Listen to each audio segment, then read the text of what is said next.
If you ever had to replace your battery or simply can't find your radio or navigation code in your manual or glove compartment, here are some of the steps you can take to retrieve your radio and Navi codes.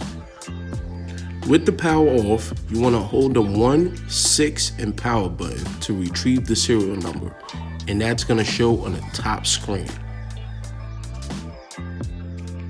Once we have the serial number, you can Google Acura radio code. You will choose this website here.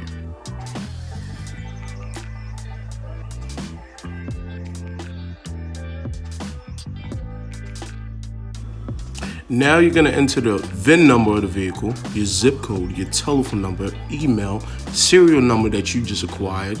If you have another device like a navigation, you're going to click that checkbox.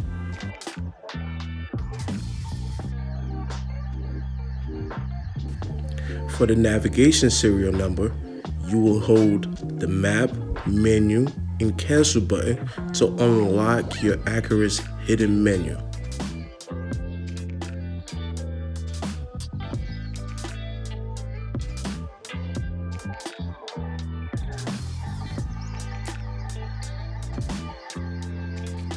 Now that you have the serial number, you go back to the website and you enter the serial number, and that should generate your navigation code.